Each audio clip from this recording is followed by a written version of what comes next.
recognize you for 5 minutes. Thank you, Mr. Chairman, and I want to thank our witnesses for enduring with us through a long but very important hearing. In addition to being vice-ranking member of this committee, I'm also part of a bipartisan working group, including a number of members of this committee, and we just released a report last week on rebuilding America's infrastructure. And we focused on both ports and inland waterways, as well as on water infrastructure.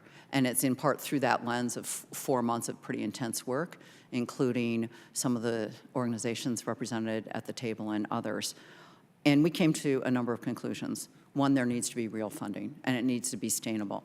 All of you have talked about how the shortfall in funding has delayed projects, and that ends up costing the taxpayers more. And in some cases, delayed funding and failure to invest actually is harming lives, as it has in Flint. So we have a collective need to do that. One is streamlining, and in part what Chairman Graves was talking about right now, that if we can more effectively deliver results for the American people, that will save money and allow us to get more projects done, get them done faster. Another is innovation, and another is on the use of funds for which they are dedicated. And of that, I'm speaking in specific of the Harbor Maintenance Trust Fund, which we have is supposed to be a dedicated user fee and is not being used to dredge our ports or our inland waterways. Money is sitting in that account and being used for other purposes or not being used at all, and that is harming our economy. And it is actually, I would argue, endangering our national security by forcing more cross-border traffic, particularly with Mexico, that can be a conduit for drugs, guns, and other illegal activity. That's not good for us. And when we make a commitment, we need to be accountable and transparent about how those funds are spent.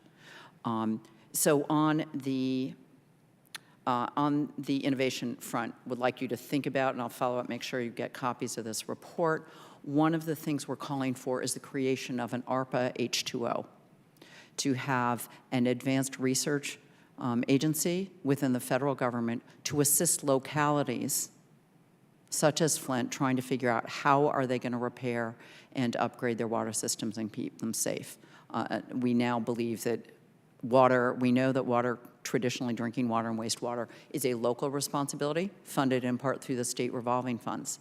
But we need to empower and support our local governments in making smart decisions, cost-effective decisions, and frankly, relining of pipes from the inside, perhaps shrinking the size so you can get water flow could be one of those things. So would welcome your thoughts and input on supporting that proposal, which we think could be cost-effective and an appropriate role for the federal government to take on that research responsibility, which no locality can or should have those water experts doing that.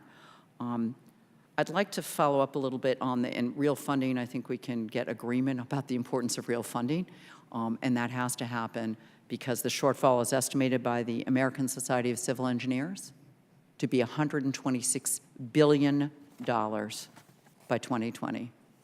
And even by Washington terms, that's real money. So we need to get collective responsibility here to do that. I'd like to turn with my remaining time to P3s.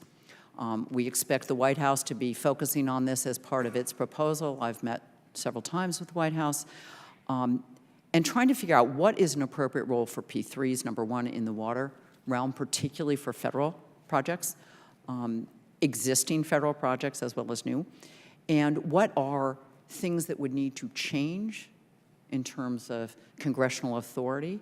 And Ms. Jamieson, I know you've written on this and studied this, so I'd like to ask you to flag where is it appropriate and not, and what would we need to do differently, because frankly, we're going to need more money than we're going to get directly funded out of this place. And there are local partners and outside groups that need to be at the table, but we understand there need to be things that change. Thank you. It's a tough question to answer in 40 seconds, but I'm going to try. So let me start with what you didn't ask, and that is about the non-federal infrastructure. And I would like to point out, and there's been some comments about poor and rural communities, If P3 is to be pursued, you also need to enable those poor and rural communities to leverage the benefits of it. That means we have to create some mechanisms like viability gap funding and other things that will help them make economically advantageous projects financially viable from this point of view. And so there are tools, and I've mentioned a number of them in my writings to you. From the federal side, we've identified, many people have identified the constraints against using P3 for federally owned and operated infrastructure. Primarily, it goes back to revenue. You need a source of repayment.